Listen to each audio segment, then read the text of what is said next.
News 18 India. Thank you so much जी। हाँ बोलो बोलो। चौधरी चरण सिंह की जो समाधि है लोनी बॉर्डर पे, वो बहुत दिनों से सुनसान और वीरान पड़ी हुई थी। हाँ, वहाँ पर इतनी गंदगी थी और अभी तो कल वहाँ पे मेट्रो का कुछ बाउंड्री वगैरह भी गिर गई थी। तो कम से कम भारत रत्न मिलने के बाद उस समाधि को थोड़ा आदर और सम्मान तो मिलेगा और मिलना चाहिए और उस पर ध्यान दिया जाना चाहिए। लेकिन एक बात और है कि डीटीसी के तमाम सारे लोग जो बुजुर्ग हैं जिन्हें पेंशन मिलती थी, वो तमाम बार बार आके यहाँ पे अपनी परेशानियां रखते थे। और एक शुभकामनाएं वो ये इसके लिए पात्र हैं कि केजरीवाल जी ने ट्वीट किया है कि डीटीसी के तमाम सारे जो पेंशन भोगी हैं उनको बहुत देरी हुई, इसके लिए माफी, लेकिन जल्दी ही पेंशन सबको मिलेगी। तो ये केजरीवाल जी की तरफ से बात थी, लेकिन देरी नहीं होनी चाहिए, लेकिन उन्होंने माफी मांगी है इस बात के लिए।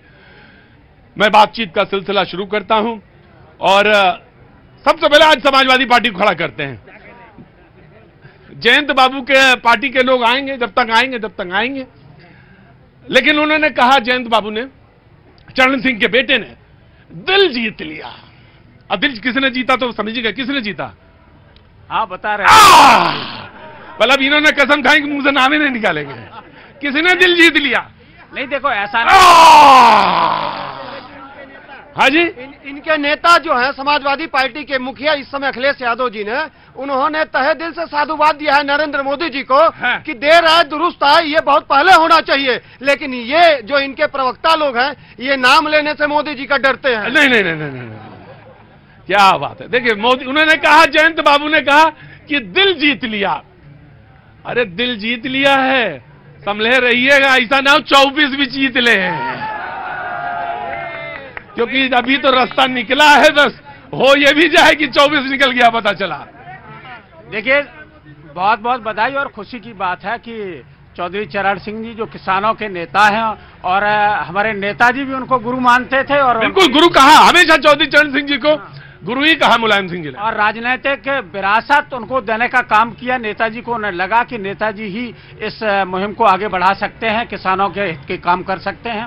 यह अच्छी बात है और अच्छी बात की प्रशंसा होनी चाहिए। तो जयंत जी ने आज कहा कि ये जो मौजूदा सरकार है ये किसानों के हित में काम कर रही है और किसानों के लिए काम कर रही है।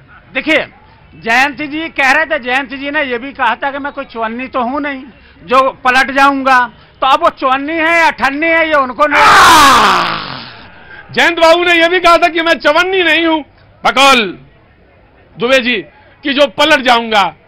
अब वो कह रहे हैं किसान। उन्होंने एक और भी कहा था कि मैं बहुत जिद्दी इंसान हूं, जो कह देता हूं वो कह देता हूं और जो फैसला ले लेता हूं वो फैसला ले लेता हूं।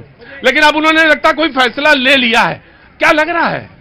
देखिए ये तो वही जाने कि वो क्या करना चाहते हैं, लेकिन उनकी बात मैंने बता दी। उन्होंने कहा मैं जिद्दी आदमी हूं और जो एक बार कह देता हूं कहता फिर पलटता नहीं हूं। तो अब वो आकलन अपना स्वयं करेंगे, हम तो उनका आकलन कर नहीं सकते। लेकिन सरकार से जरूर एक चीज कहना चाहते हैं कि जिन लोगों के लिए आपने भारत रत्न दिया बहुत अच्छी बात है, लेकिन उन्हीं चौधरी चरण सिंह जी ने कहा था कि एमएसपी की गारंटी की बात की थी, लेकिन इस सरकार ने एमएसपी की गारंटी पर बिल्कुल चुप साध रखा है। जहां स्वामीनाथन जी को भारत रत्न दिया गया, लेकिन उनकी रिपोर्ट को यह सरकार एक तरफ से बिल्कुल खारिज कर ठीक, 1 by 1